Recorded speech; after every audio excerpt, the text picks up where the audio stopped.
السلام علیکم ورحمۃ اللہ وبرکاتہ۔ تمام حضرات سے گزارش ہے کہ اس ویڈیو کو پورا دیکھیں اور ہو سکے تو آگے بھی شیئر کر دیں۔ آج کے دور میں ہر دوسرے تیسرے شخص کو ایک بیماری ہے جس کو پیشاب کی بیماری کہتے ہیں، انگریزی میں اسے UTI کہتے ہیں۔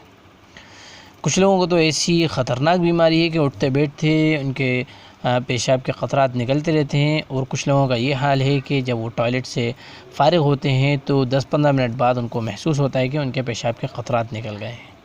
اسی وجہ سے وہ لوگ عبادت نہیں کر پاتے، وہ اپنے آپ کو ناپاک سمجھتے ہیں۔ تو اس پر علماء کا کیا کہنا ہے، دین اسلام کا کیا کہنا ہے، انشاءاللہ اس ویڈیو میں آپ سن لیں گے۔ ہم آپ کو ایک دعا بتائیں گے پیشاب کی بیماری سے بچنے کی دعا۔ اس سے پہلے ہماری آپ سے گزارش ہے، جن لوگوں نے ابھی تک کی یورینری ٹریک انفیکشن کی یعنی پیشاب کی بیماری کی دوا نہیں لی ہے تو اس کی دوا ضرور کریں، دوا کے ساتھ ساتھ دعا ضرور کریں۔ یہ دعا قرآن مجید کی سورہ انبیاء کی آیت نمبر 30 ہے۔ یہ دعا کچھ اس طرح ہے: بسم اللہ الرحمن الرحیم وجعلنا من الماء كل شيء حي افلا يؤمنون۔ بسم اللہ الرحمن الرحیم وجعلنا من الماء كل شيء حي افلا يؤمنون۔ اس آیت کو کسی ایک نماز کے بعد 101 مرتبہ پڑھنا ہے۔ یاد رکھیے آگے پیچھے 3 مرتبہ درود شریف ضرور پڑھیں اور اپنے اوپر دم کر لیں۔ اگر کسی شخص کا پیشاب رک جاتا ہے تو اس کے لیے سورہ اخلاص ہے، سورہ اخلاص قل هو اللہ احد ہے۔ اس سورت کو 11 مرتبہ پڑھ کر پانی پر دم کر کر اس شخص کو پینا ہے یا پلانا ہے جس کا پیشاب رک گیا ہے۔ اور علماء کا کیا کہنا ہے، اس بیماری پر لوگ عبادت نہیں کر پا رہے ہیں تو اس ویڈیو میں آپ ضرور سن لیں، ہم کچھ آڈیو اس میں اپلوڈ کر رہے ہیں۔ دیکھیں کہ کئی بار ایسی پرابلمز ہو جاتی ہیں کہ جن سے پیشاب کے قطرے لگاتار آتے رہتے ہیں۔ پیشاب کے قطرے ایک تو وہ ہوتے ہیں کہ پیشاب ہم نے کیا، ٹوائلٹ سے ہم باہر آ گئے تو 15-20 منٹ کے بعد پیشاب کے قطرات آتے ہیں، ایک یہ پرابلم ہے۔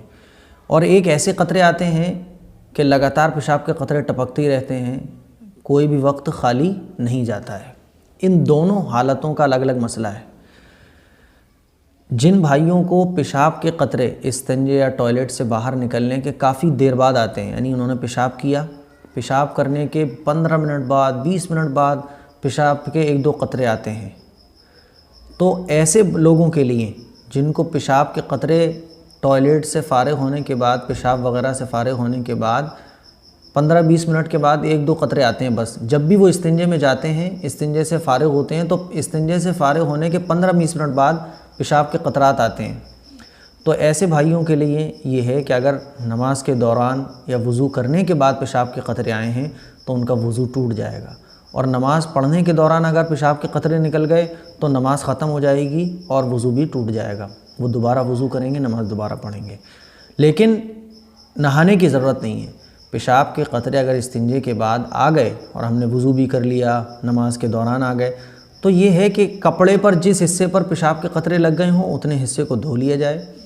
اگر ٹانگوں وغیرہ پر پیشاب کے قطرے لگ گئے ہوں تو جس جگہ لگے ہیں بدن کو بھی دھو لیا جائے، اور اگر وہ صرف کپڑے پر لگے ہیں تو پھر بدن کو نہیں دھویا جائے گا، اتنا کپڑے کو دھو لیا جائے یا پھر دوسرے کپڑے بدل لیے جائیں، لیکن اس سے نہانے کی ضرورت نہیں پیش آتی ہے۔ یہ تو ان لوگوں کے لیے ہے جن کو استنجے کے بعد کافی دیر بعد پیشاب کے قطرات آتے ہیں۔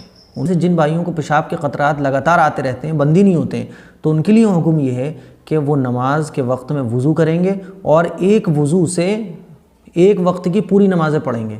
فار ایگزامپل ظہر کا وقت ہوا تو وہ ظہر کے لیے وضو کریں گے، تو ظہر کی جو 12 رکعتیں ہوتی ہیں، 4 سنت 4 فرض 2 سنت 2 نفل، وہ پوری نماز ایک وضو سے پڑھ لیں گے۔ پھر عصر کی نماز کا وقت آئے گا تو عصر کی نماز کے لیے وضو کریں گے، مغرب کی نماز کا وقت آئے گا تو مغرب کی نماز کے لیے وضو کریں گے۔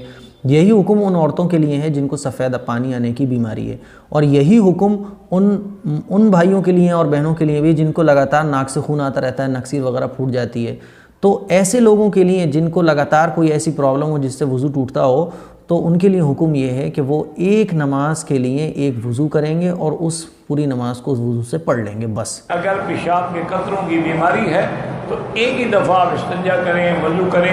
مثلا مغرب کے لیے کیا عشاء تک آپ کو کافی ہے، چاہے وہ قطرے گرتے رہیں۔ اندر انڈر ویئر پہن لیں یا اندر اپنے کوئی پیڈ ویڈ باندھ لیں تاکہ مسجد میں نہ گریں. پھر عشاء کی نماز کے لیے دوبارہ استنجا ہونا.